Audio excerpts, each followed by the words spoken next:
ప్రశాంత్ కిషోర్ నిన్న చంద్రబాబుని గెలిచారు. ఇంకా మాకు తిరుగులేదని చెప్తున్నారు తెలుగుదేశం నాయకులు. ఏమంటారు? రాష్ట్ర ప్రజలందరూ చూస్తూ ఉన్నారు. మొన్న ఎన్నికల ముందే గౌరవ ముఖ్యమంత్రి వర్యులు శ్రీ వైఎస్ జగన్మోహన్ రెడ్డి గారి సుదీర్ఘ పాదయాత్రలు రాష్ట్ర ప్రజల కష్టాలు చూశారు, రాష్ట్ర ప్రజల బాధలు చూశారు. అవన్నీ పరిగణనలోకి తీసుకొనే ఒక చక్కటి ప్రజల కోసము ఒక చక్కటి మేనిఫెస్టోని తీసుకొచ్చారు. ఏదైతే నవరత్నాలని చెప్పామో మనం చూసినట్టయితే ఈ 4.5 years జగనన్న పాలనలో మనం చూసుకున్నట్టయితే ఏదైతే హామీలు మొన్న ఎన్నికల ముందు ఇచ్చారో ముఖ్యమంత్రి గారు అవన్నీ కూడా 99% హామీల్ని నెరవేర్చి ఈరోజు ప్రజల మద్దతుతో ప్రజల ఆశీస్సులతో ముందుకు వెళ్తున్నట్టు ఇంటి ప్రభుత్వం జగనన్న ప్రభుత్వం.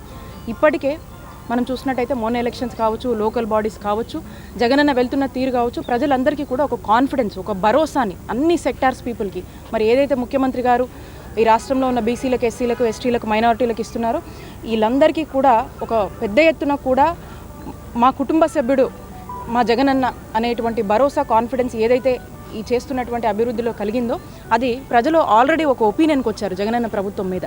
మరి ఇప్పుడు మనం చూసినట్టయితే చంద్రబాబు నాయుడు గారు మాట్లాడుతున్న మాటలు కావచ్చు, వాళ్ళు క్రియేట్ చేస్తున్నటువంటి ఏ పరిణామాలైనా కూడా ఓటమి భయంతోనే వాళ్ళు ప్రజల్లోకి రకరకాల మెసేజ్లు, రకరకాల ఇది ద్వారా వాళ్ళు చేస్తున్నటువంటి ఒక ప్రయత్నంగానే మనం చూడొచ్చు. ఎందుకంటే ప్రజలు ఆల్రెడీ జగనన్న ప్రభుత్వంపై ఒక ఒపీనియన్ని ఫ్రేమ్ చేసుకున్నారు, ఒక పాజిటివ్ ఒపీనియన్తో ఉన్నారు. ప్రజలందరూ కూడా జగనన్న ప్రభుత్వానికి మద్దతుగా ఉన్నారు. అటు వైఎస్ఆర్ కాంగ్రెస్ పార్టీ పట్ల చాలా పెద్ద ఎత్తున న్యూట్రల్స్ కూడా మద్దతు తెలుపుతున్నటువంటి పరిస్థితులు ఈరోజు మన రాష్ట్రంలో నెలకొన్నవి. కాబట్టి ఇవన్నీ కూడా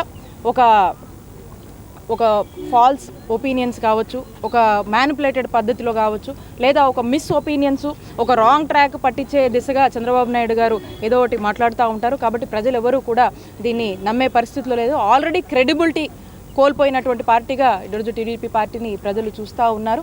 మరి ఈరోజు ఏదైతే మాట అంటే ఒక మాట మీద నిలబడే ప్రభుత్వం జగనన్న ప్రభుత్వము, ఒక మాట ఇచ్చిన మాట నెరవేర్చే ప్రభుత్వం జగనన్న ప్రభుత్వం. కాబట్టి ప్రజలందరికీ కూడా ఒక నమ్మకం, విశ్వాసం ఉంది. ఖచ్చితంగా రానున్న కాలంలో కూడా ప్రజలు పెద్ద ఎత్తున కూడా మా వైఎస్ఆర్ కాంగ్రెస్ పార్టీని, అటు జగనన్న ప్రభుత్వాన్ని దీవించేందుకు సిద్ధంగా ఉన్నారని చెప్పి ఈ సందర్భంగా తెలియజేస్తున్నాను. ఎవరు కూడా చంద్రబాబు నాయుడు గారు చెప్తున్నటువంటి మాటలు కానీ, ప్రబలాలు కానీ నమ్మే పరిస్థితిలో లేరని చెప్పి ఈ సందర్భంగా తెలియజేస్తున్నాను. కిషోర్ వైఎస్ఆర్ కాంగ్రెస్ పార్టీకి పనిచేసినప్పుడు బీహార్ నుంచి ఒక కూలీని తెచ్చుకున్నాడు, డెకాయిటీని తెచ్చుకున్నాడు. ప్రశాంత్ కిషోర్ రాష్ట్రంలో అలజడులు సృష్టించడానికి ప్రయత్నం చేస్తున్నాడని అనేక మాటలు అన్నారు తండ్రి కొడుకులు.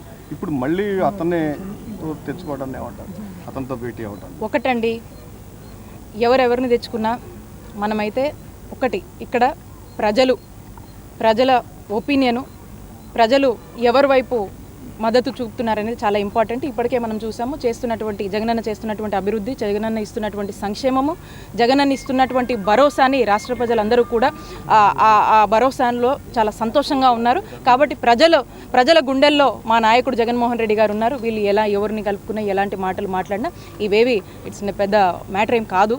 ఎందుకంటే ప్రజలు ఆల్రెడీ డిసైడ్ అయి ఉన్నారు. ప్రజలు జగనన్న పాలనకు పెద్ద ఎత్తున కూడా మద్దతు చూపిస్తున్నారు. ప్రజల ఒపీనియన్ అనేది అది చాలా ఇంపార్టెంట్. సో కాబట్టి ప్రజల ఆశీస్సులు మా నాయకుడు జగనన్నకి, అటు మా వైఎస్ఆర్ కాంగ్రెస్ పార్టీకి పెద్ద ఎత్తున ఉన్నాయి. కాబట్టి అన్నీ పెద్ద పట్టించుకోవాల్సిన అవసరం లేదు.